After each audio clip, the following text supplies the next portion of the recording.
instead of Walter Camp having their dinner in New Haven, because that's not happening anymore, that's done. We're going out to them. So we're going to go out to all 43 bowl games and present the All-American awards for those who are playing in it. Those who aren't, if they don't have any All-Americans, say at the Citrus Bowl, which is highly unlikely, but just say they don't, then we'll do a Walter Camp Innovation Award winner. Honestly, that makes sense. Yeah. Because they don't want to come to Connecticut. They don't want to come to New Haven in January. Would they go to Foxwoods or Mohegan Sun? Yes. They have it's the old and new. So they got these 70, 80-year-old guys who are there. Like, we want the black tie. Yale doesn't want them there. New Haven doesn't care. There's no incentive. There's 345 sports commissions in the United States, none of which are in Connecticut. So Connecticut's the only one that doesn't have a bucket of money to go out and get a Final Four. So and those are all funded by those are all funded by hotel tax. And at the hotel center would suck. Yeah, where are you gonna do it? Yeah. They do it at Mohegan because Mohegan goes out and gets it. So they have their own kind of sports commission that goes out and captures that. But between Yale and New Haven, the story of Walter Camp it's amazing on how they've missed it all these years, so. I mean, we talked about it and we don't want to talk badly about it, but I remember going and it was just like local fanboys getting to host young athletes and a dinner, a silent auction. And that was it. Like, there was nothing really, they had the practice or whatever, right? The fan fest. So they have the Fan Fest, which I created for them 25 years ago when I was still working for else. Right. And I never even asked for a ticket to the awards dinner because I didn't want to go. And I'm glad to see, because they used to have a basketball game and they weren't getting to draw on the basketball game. I said, well, people are only here they don't want to see these guys stink. They can't play basketball, but they want autographs. Yeah. So they're like, well, what do you guys do at the NFL? I said, we create the NFL Fan Fest. And NFL flag football, we just created at that time. And I'm like, have a flag football clinic. And that's what we started doing. And then they got the football guys involved. And now the kids are out there blocking dummies. And they just, they're missing the link there. So the venue still, though, you still have the same problem. Because I remember was it Hill House? I think they moved it around. Yeah, it was at Southern and then Hill House. Oh, okay. Yeah. When I went, it was like trying to find, parking was laughable over there. And I mean, I think the last year I went, I sat at a table with Ditka and he got a little drunky pants. Yeah, a little too lubed up and the sauce, and had to get escorted out by his pals. That's beautiful. What else? Yeah. So we're kind of creating this reimagined version of what they can be. I think when you get stuck on the fact that the NFL, the All-Americans aren't showing up anymore. So that door is closed because of NIL. But what the other door that has opened is this whole Walter Camp Innovation Award. He created American football his junior year playing rugby because they wanted to stop it. So the presidents of Yale, Harvard, UPenn got together, and Princeton got together and said, it's too dangerous. Because it was like, kill the man with the ball. Remember growing up? So think about this. This is how it was created. It was part of the British invasion, right? So these Brits came over and they brought in soccer and rugby. So American football is a blending of soccer and rugby with no rules, no adult supervision, a bunch of college kids out there trying to kill each other. That's why no coaching. Right? Like turkey trot on Thanksgiving morning. Exactly right. So it was this crazy version of a blending between these two sports. Rutgers, interestingly enough, will say the first football game was between Rutgers and Princeton, 1876. It was a soccer game. It wasn't an American football game because the rules weren't invented yet. Yeah. So it really happened Walter Camp's junior year as a student athlete. It happened in 1880. That's when they wanted to get rid of it. And Walter Camp said, hold on, let's get a line of scrimmage. Let's get first down. You got to advance the ball. Let's change the rules. And let's get 15 people off the field, 15 on 15, and make it 11 on 11. And that's how it began.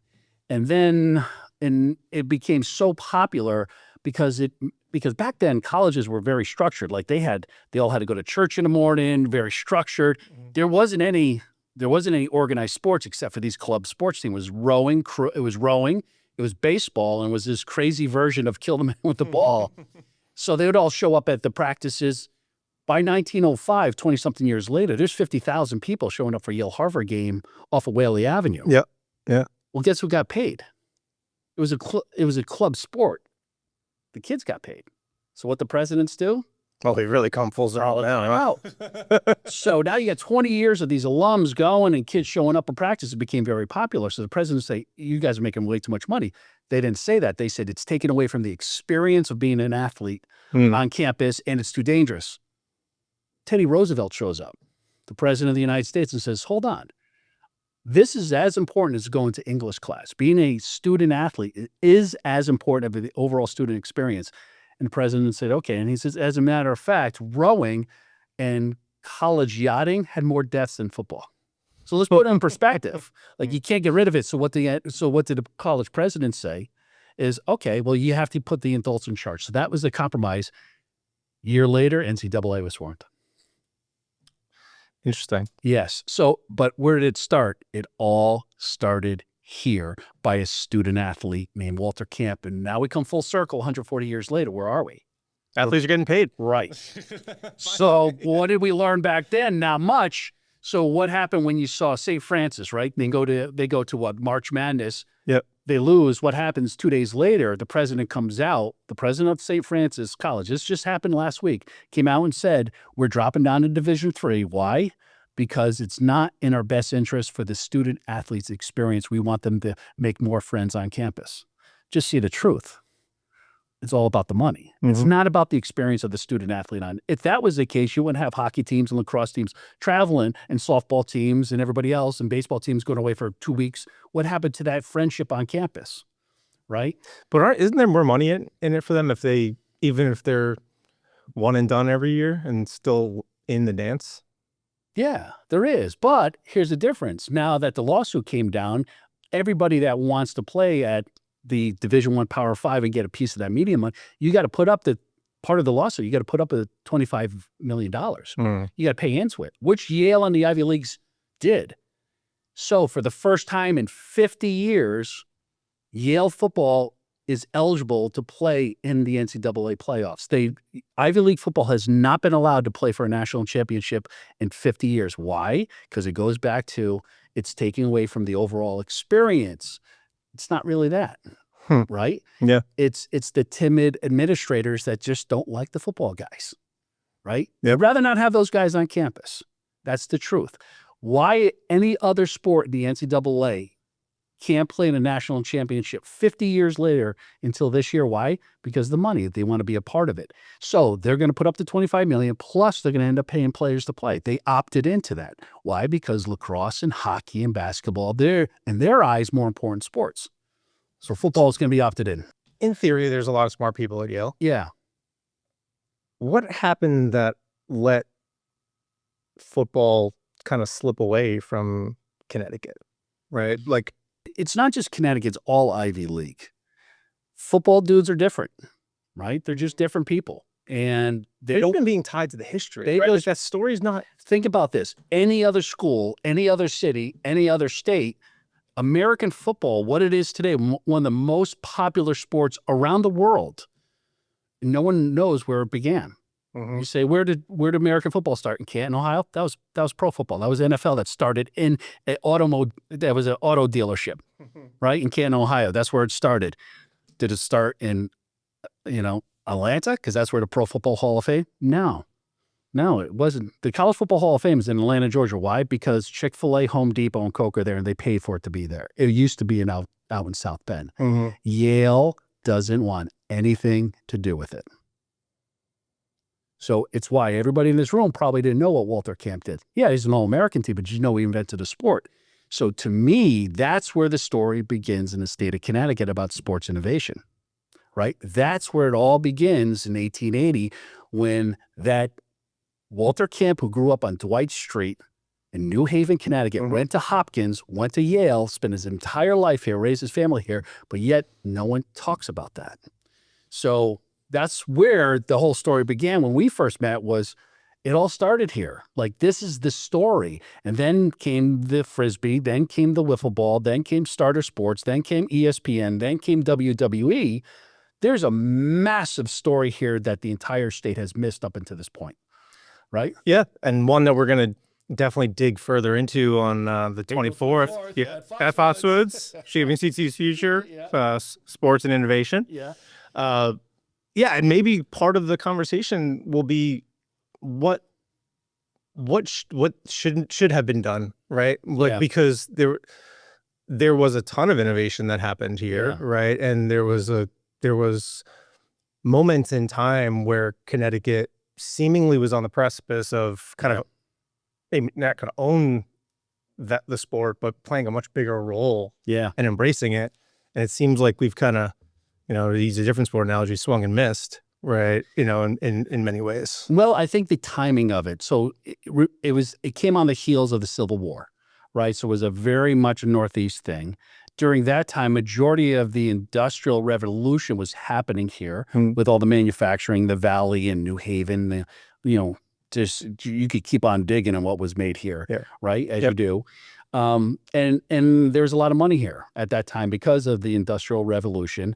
I mean, this is before World War II. So that window of 40, 50 years had a lot of, basketball was invented right up the street. So there was all happening here.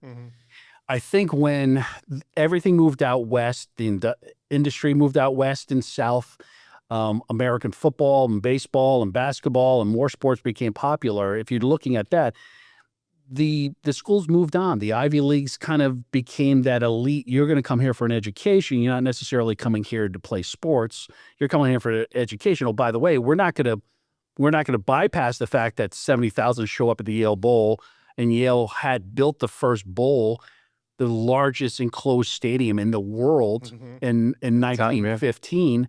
And then the Rose Bowl came, but the bowl games were named after the Yale Bowl.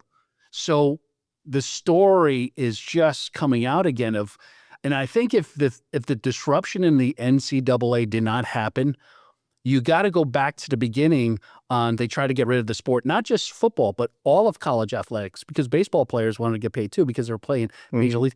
If it all goes back to the beginning of what did we learn? Players wanted to get paid. Why? Because they're the ones out there doing it. Once the adults got involved, it got screwy. So I think that's part of a bigger story here of NCAA started because they tried to get rid of football. And it started because the adults want to get them out. So anyways, so I go back to that part of it. I go back to the entrepreneurship that was happening back then, the Frisbee, and monetizing things that are kind of new and different. The Frisbee was a different sport. Wiffle ball was a different form of baseball. All of those things American football started because it was a different form of rugby. So all of those things started here. Then you got ESPN that comes along in 1975 that completely disrupted the sports broadcast industry to become 24-hour sports. And I 100% remember, I lived through it here, that you clicked on remember the clicker that you got? Remember, it was all the way to the right, boom, you get, and the program, they didn't have 24-hour programming because they didn't have, so they used to broadcast live MSG, Madison Square Garden. You could see like 1 o'clock in the morning, the Zamboni, they were changed over for the circuit. You could watch it live. It's like, what else did you have? They were like, we'll just replay the same 30 minutes for the first 7 hours of the morning. Exactly right. And it was the craziest thing. And half the guys lived in Cheshire. And so you'd see them everywhere. I mean, it was a really cool time to go through. It was like everything was so localized. So when you look at broadcast media rights deals, it was all a very localized business, right? As the Yankees had at that time at New York Channel 11. So they all kind of had like the NBC local. So you could not watch any other game. It was kind of crazy. And then ESPN came and it's like, wait a minute here. We got the Sports Center. Now I can watch highlights from every game. That was in the 80s, So it was like none of that was happening before. So living through that revolution and that disruption in the industry is the same thing that happened in the 80s and 90s. It's happened again. Then you got, on the heels of that, then you got starter sports that came out of nowhere, right? By David Beckerman down the street in New Haven on James Street. This guy comes and steals all the licensing rights away from Nike and Adidas and Puma and everybody else that had it. He took them all, so he became the Fanatics is the 2.0 version of them. That happened here. So all of those things, then did WWE. WWE was very regionalized, and Vince McMahon's dad owned Bridgeport, Stanford for WWE. Growing up, I remember seeing all these cats, and they all lived here. Yeah, pre was it World Wildlife Fund lawsuit, right? Yes. WWF. It's WWF and then WWE. Yeah. So, how many... And then UFC partnership, right? Exactly. So I think that story is an easy one to tell, but I think if NCAA isn't going through that disruption, I don't think it would be as interesting as it is now.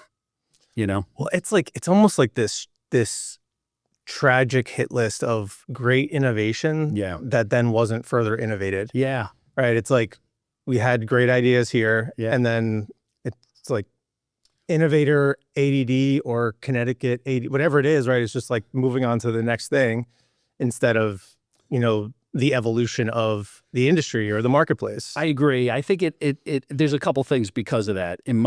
From seeing it evolve.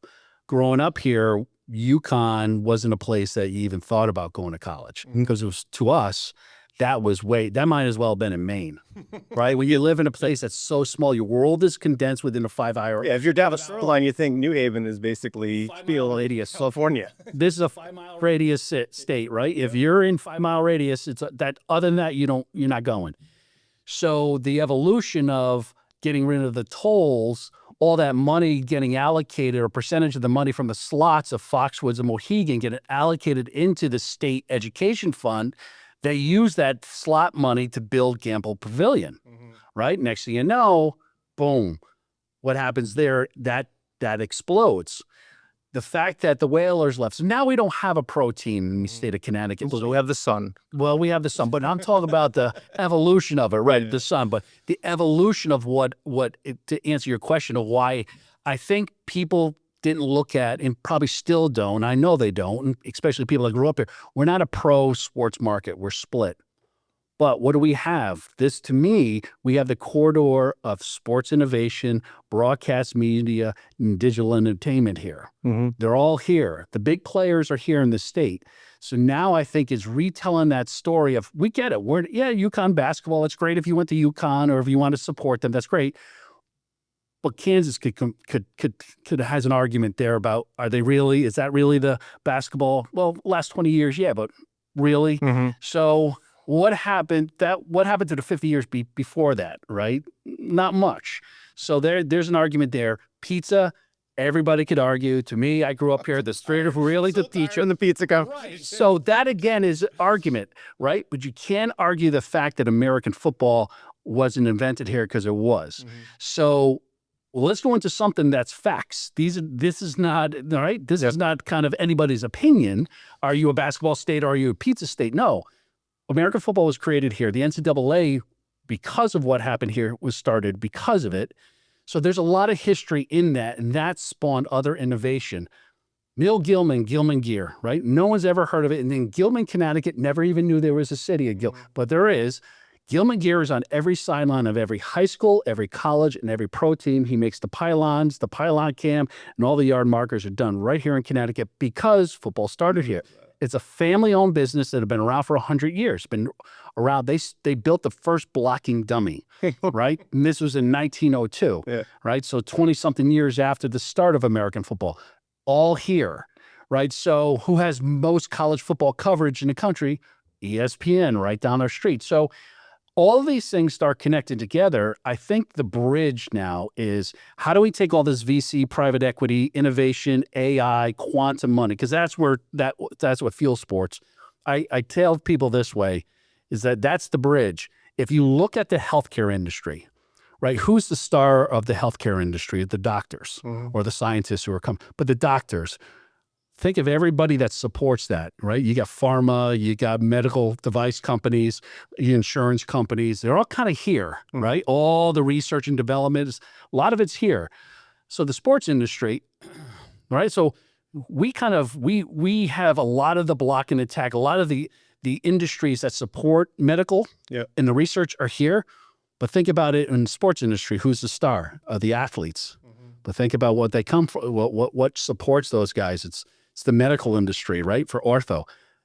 The sports industry doesn't roll into the medical industry. The medical industry rolls into the sports industry, which when you see the graph of the biggest businesses in the world, it's energy, it's oil, it's gas, it's real estate. sports is right on top of the healthcare industry. Mhm. $3 trillion industry, bigger than health, because healthcare plugs into, it's a $150 billion vertical within the sports industry. So it's okay for medical and biotech and med tech and fintech and quantum, all those plug into the sports industry. They need that to fuel it. They need that to work it, because the stars are here. Just like the doctors, it's the athletes. So for us, I think it's rethinking how we fit into this industry. Not just, I get it, we don't have a pro team. I get it, we have one, maybe two relevant college sport programs, but we're fueling it. We're how you watch it, how you consume it, and how you play it is all from here. Yeah, and I think that's the shift that's needed in mindset, or the connection that's needed. It's like Connecticut took on Yale's personality. Yeah. Right. And like Yale can afford to be in the ivory tower and turn its nose up at whatever it wants. And it seems like Connecticut's kind of done that to a certain extent. Right. And instead of just embracing that sport and entertainment is a huge economic driver in our culture and society, and the innovations that we are all working on, to your point, medtech, insurtech, the biosciences, all of that can feed a sports entertainment market. But it's like we don't want to acknowledge that because we want it to be in manufacturing or defense or whatever it may be, right? We're still revolutionary. We're all about, old school job creation, whereas, you got companies that were in the building that Starr was in, right, or across the street. Yeah. Like BioRes. Yeah. When you talk about the med industry, like you got Dr. James Andrews for Tommy John, and the just now for football players, it's all about knees, right? And BioRes has the innovative bridge for ACL surgeries, and that cuts recovery time in half, cuts the need for up secondary surgeries and things like. So it's like, but we're not really embracing those, right? Like that's where we could apply it. That's where you could start to take some of that ownership. And it just seems like we're too focused on pizza or the typical conversations, right? We're not embracing that next phase, and there are tons of innovators here. They're just not pointing in the right direction, it seems like. Yeah, I think it's what people are interested in, really, and if you're gonna continue, yes, the engine for us is education in the state. What are the 32 colleges, right? That's a lot, and it's such a small area. That's a lot. So I understand kind of what fuels that part of it, but also without any kind of, innovation is really driven by an incentive. Right, you got to have some type of incentive to make money. Like you're just not going to have innovation. You don't have innovation come out of state agencies. You don't have innovation coming out of government, and you really don't have much. You say you do, I guess, because it's fueled by funding and grants. But those that don't receive that, there's no innovation coming out of higher ed unless there's some type of if there's an incentive tied to it by those who are kind of educating those. Then you'll see more innovation coming out, but the innovation stops and starts usually as an idea or a project or a class. There's no bridge that comes out of that, right? There's no, hey, here's a little bit of funding, unless you have a tech transfer.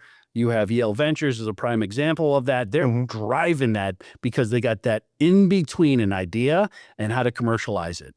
Unless you have that, because that's an incentive, because there's equity in there, there's a lot, that's the incentive. So unless higher ed and corporations have that incentive, then they have it from pharma because it's an incentive to do the research and right. In sports, what's shifting now is when you see the Celtics are listed when we sell for $6 billion, people sit up and take notice, right? They're like, well, that's a hell of a valuation for when you look at the valuations, and that now raises the bar for everybody else that are in the industry. That's why people are trying to, hey, can we put a minor league thing in here and there? The one thing about the sports industry and entertainment, when COVID happens and the world kind of goes into 9/11 and everything else, sports and entertainment go up, right? It shifts people's. So I think the story for us and the narrative for us is this is an epicenter of where a lot of things happened in the sports industry in the 80s and 90s and even in the early 1900s. And the bridge for us now is what's going to be next in innovation. We have to find the incentive for them. So whether that's tapping into the grant money and funding that's coming out of quantum and AI, because AI drives statistics, analytics, drives all that in the sports industry, drives all that in media, drives all that in the experience of a fan inside the stadium and at home. It's all AI driven, right? It has been for years. It's cybersecurity, face recognition. How am I going to get into a stadium now, or the security around that? More in Europe than it is here, but it's happening. So I think it's shifting from how do we create a new bat and ball game to how do we channel what's already happening, right? What's happening at Yale and UConn with quantum and AI and throughout what's happening in med tech and ed tech and fintech. Let's apply that to make that overall experience and how we're disrupting the way we watch, play, and consume sports. That's the thesis for the state of Connecticut. Yep. We have the innovation. We have the funding. We have the VC and private equity are here in this state. Then let's put these people to give them incentive to do it. So I think that's the story of what's next for sports innovation in the state of Connecticut. Yeah. So, No, I love that. yeah, that worked. That was our quote. Yeah. Yeah. 100%. Yeah. And can the state do that though? Can they get out of their own way? I think we could help them do that. I don't think you could live within a university system because I don't believe they could get out of their own way, right? I think it has to come from an entrepreneurial incentive-based program. They're all being subsidized right now. Anyway. Right. So once that drains off, they're going to come off of AI and quantum, right? But once, as long as it's getting funded, it's important. Once that doesn't happen, now you have private equity and VC have to step in. More VC than anything else has to step in and say, hey, we want to be behind us a little bit more. So and that's as restrictive as PE or VC money is, it's still less restrictive than matching grants, right? Or funding that's tied to state, which is tied to federal, and right. So like that's where we have the population living in Fairfield County. We're all here. That maybe their primary business is in Manhattan or New York, but like they're here, or they summer here, or they're tied here.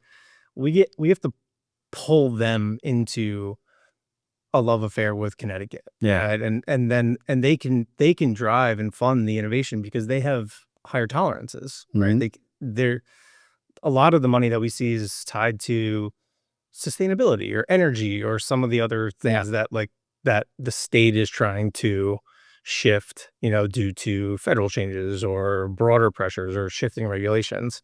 So it needs to be that mix. But I agree that's where the opportunity is.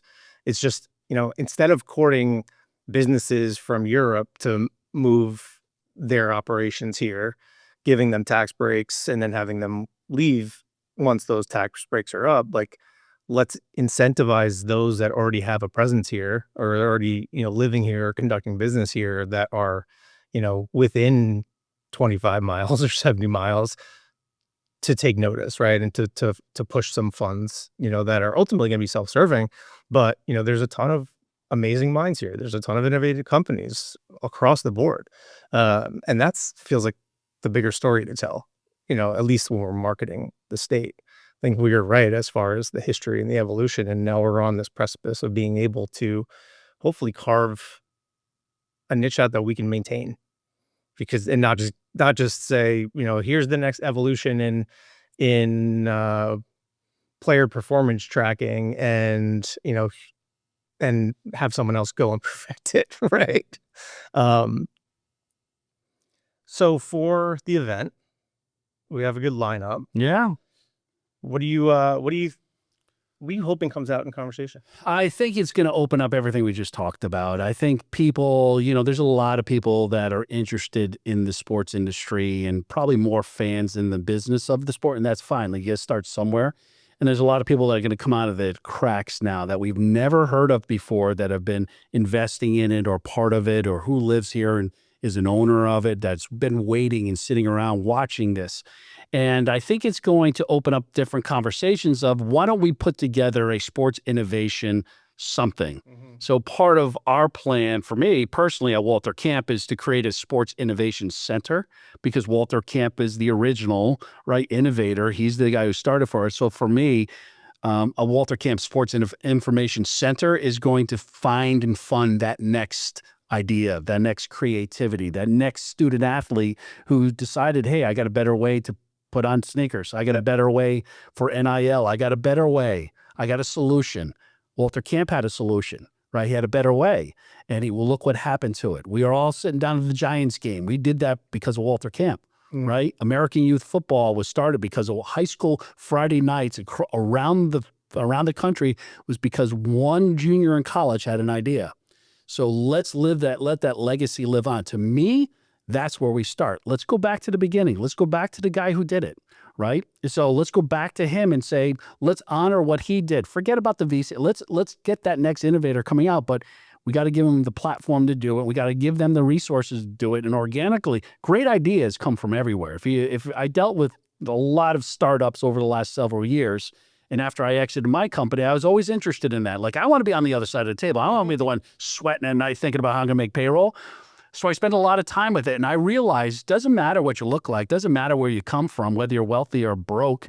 You got a good idea. You just need help with execution. You need a little runway to get it there. So I think New Haven could put a stake in the ground, or somewhere in Connecticut, they could put a stake in it. Whoever wants this could put a stake in the ground, because we have it. We know it. Yeah. We know how to pull it off.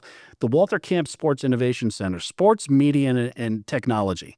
Let's build it, right? So that's the next thing for me. That's how we put a stake around. There's only two schools right now that I could say, two colleges right now that are on that side of the business. It's UNLV. They have a sports innovation media because of where they are, obviously, and ASU. And the reason why ASU is because all the money coming over from Saudi Arabia, that's where those kids go to college. They go to ASU. So all they're doing, let's do something here. So ASU has a global sports innovation center.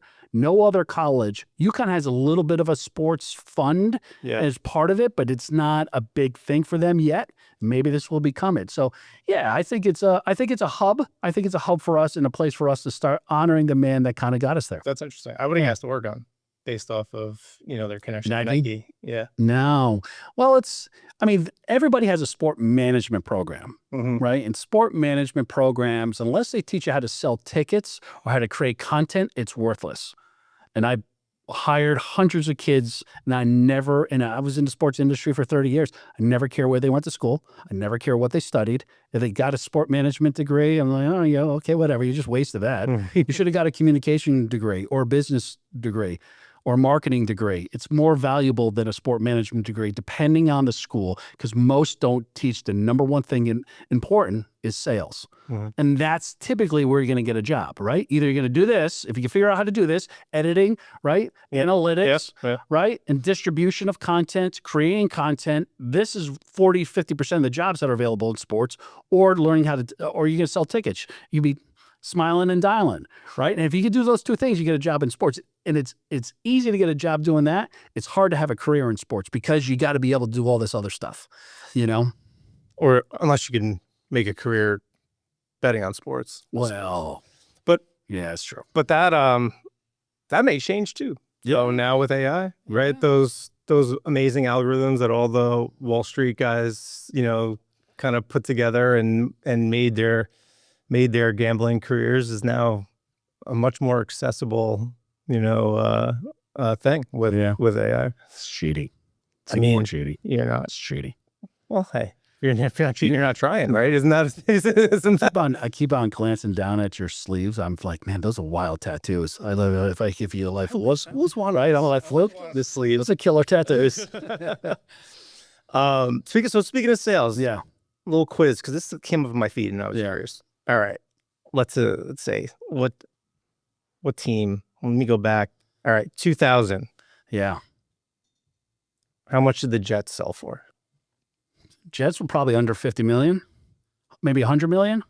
635 million. Oh, really? Wow, way off. How about was that Hess? Hess sold it to. I think Hess had it then. Yeah, tomorrow, right? Yeah. What's like How much did Jerry buy the Cowboys for? Oh, he bought it for, well, that thing is valued at probably about $4 billion now, $5 billion now. And he probably bought it for 200 to 300 million. 140. There you go.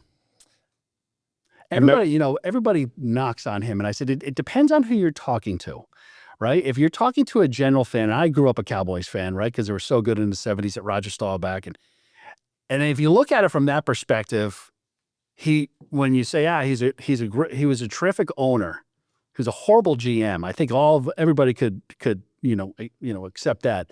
But he's an unbelievable owner, what he did, not just for the Cowboys, but for all of pro sports, because he raised everybody's valuation, right? He set the bar for that, So I think what he's done with the Cowboys as a business, have you ever been to the stadium? No, the new one, no. And their practice facility, it's incredible.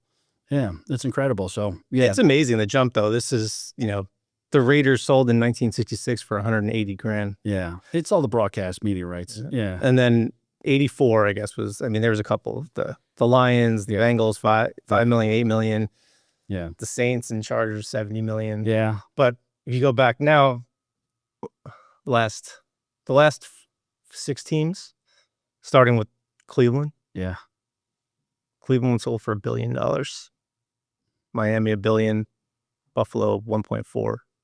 Carolina, 2.2. Broncos, 4.6. And the Commanders, $6 billion. Right? Like that jump, like if that's not driving economy, right? If that's big time. It's incredible. Big time.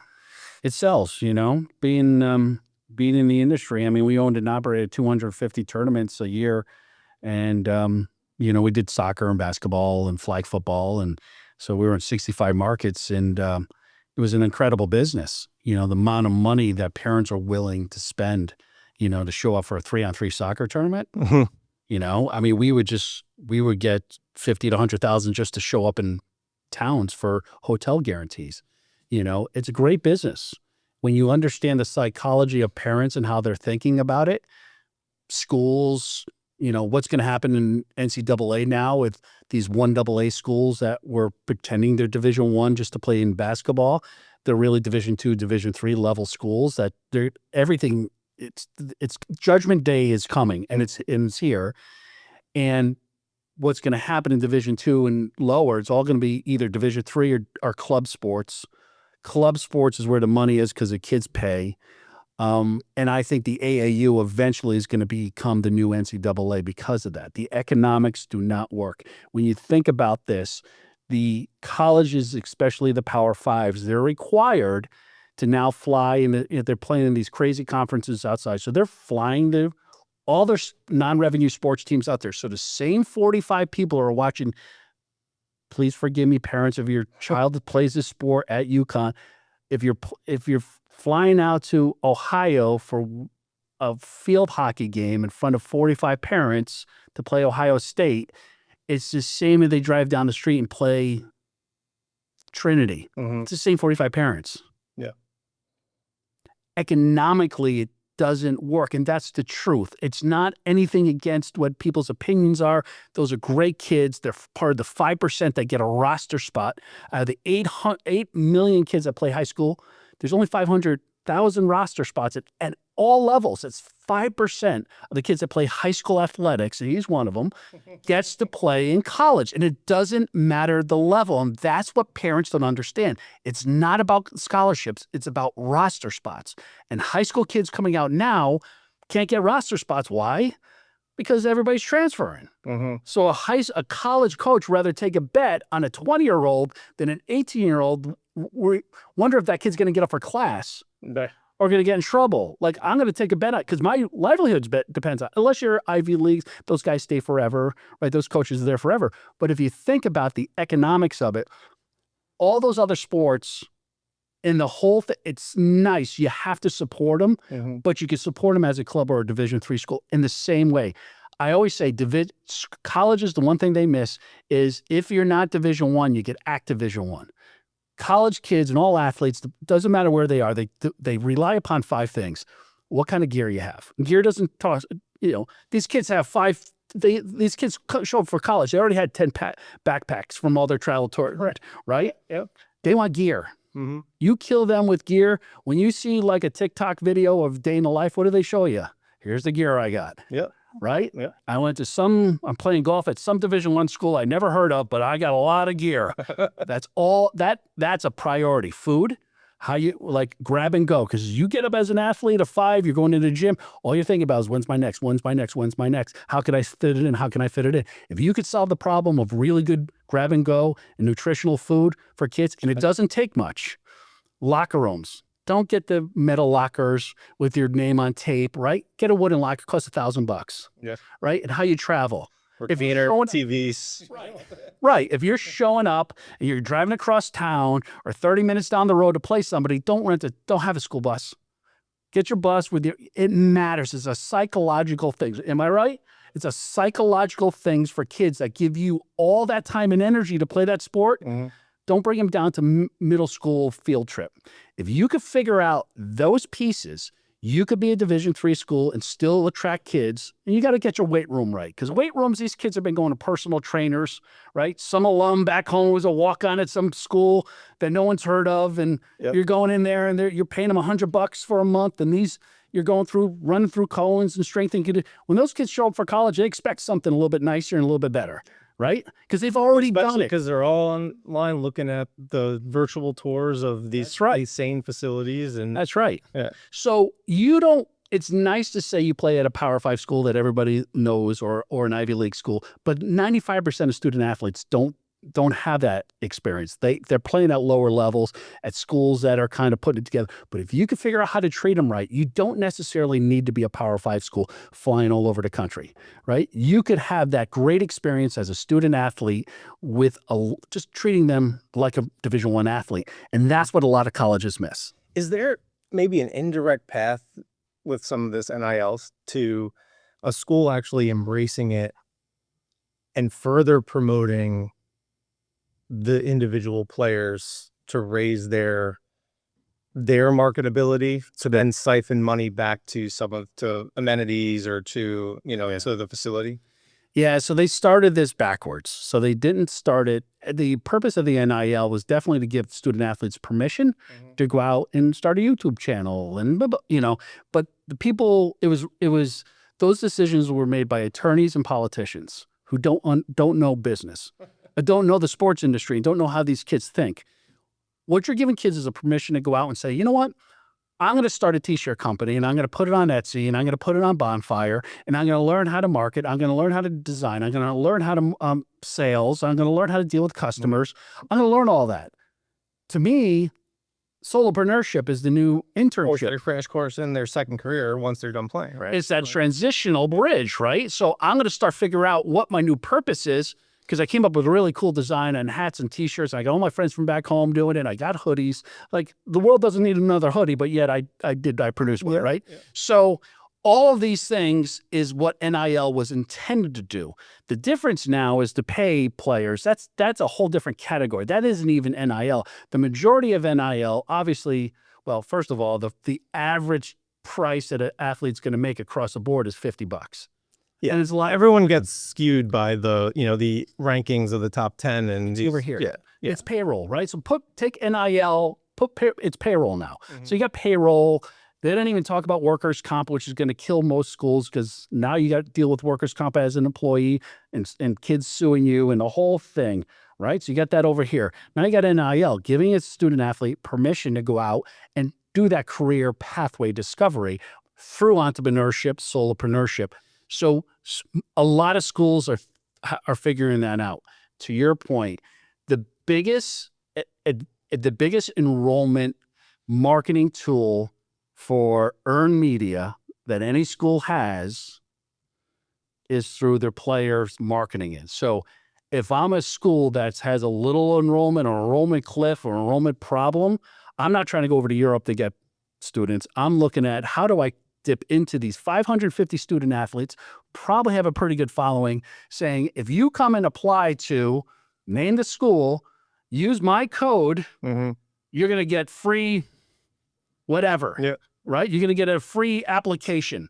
And if you get in, I'm going to get credit for it, and they're going to give me $1,000 off of my tuition. Every other business in America uses that. A referral program.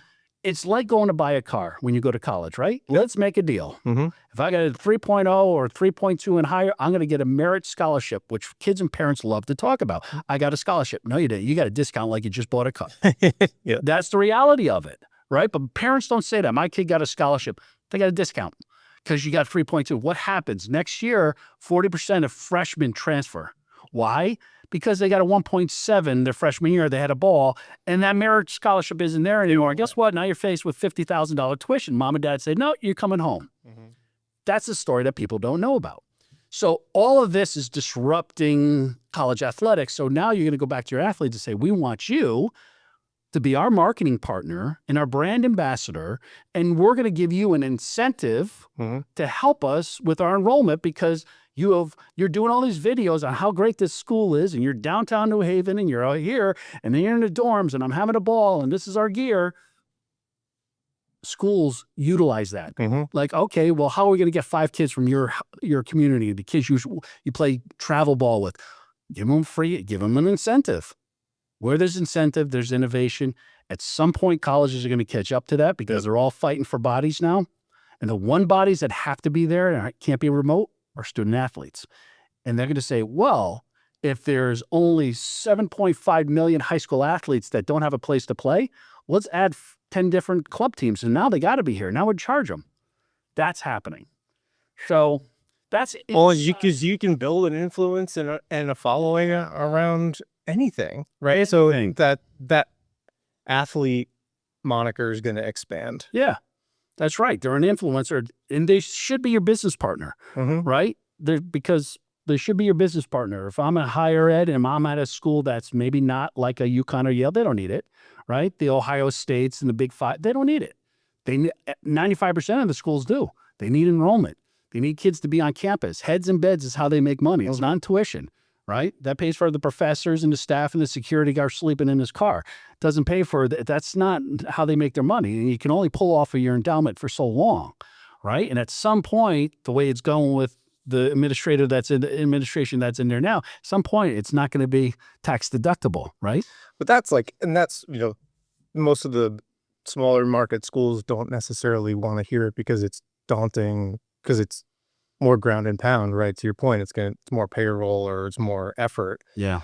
But all those schools, they need to focus on community. Yeah. And that's where they have the most opportunity, right? You have the whole spectrum of athletes, who's into cars. All right, now you got your local, aftermarket shop that's going to wrap his car. And then you're driving there. And then you got, to your point, right? Like every time you use the code at these restaurants, you get a discount, or there's you see it one-off, but who's representing the local car dealership, right? So it's like all of those micro, engagements they're all fractional, right? They're all pennies, but I think that's the only way that they can really create any volume, for themselves in that, right? Otherwise, players are going to make a couple extra bucks, or to your point, they're going to start their Etsy shop or whatever it is. But, for the school to sort of take the lead on being, really what we're talking about is them being their manager,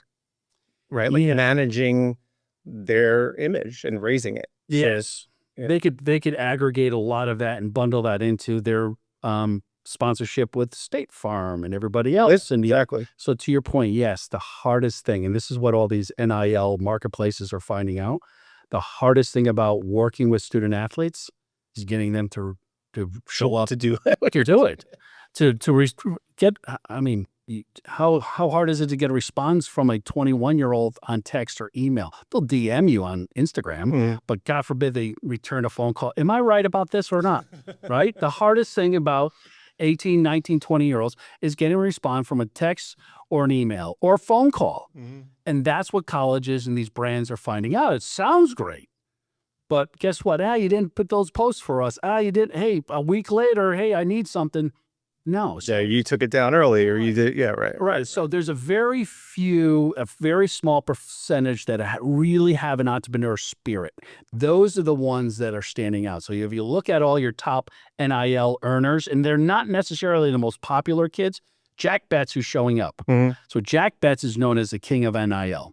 So Jack Betts at a Division III college, he had over 70 NIL deals a year. So during his lifespan, he'll be on stage talking about, during his lifespan, he had over 120, 130. And so he ended up saying, well, I can show you how to do it. And you don't have to be the most popular. You just got to put some effort into it. Yeah, right. Right? And start all the brands that you use, from your toothpaste to your shaving, everything, just tag them. Like there's a formula to it, right? There's an art and science to it, and you got to be consistent. And he did it. And it's like, listen, if I could do it, if I could get 120 brands to give me a little bit of affiliate credit or a little cash, that's how he did it. And it led him to the new thing and the next thing and the next thing. And he'll be up here to tell a story at that event. But it's the kids, it's the execution like any other business. Very, very few of them are ever going to do it.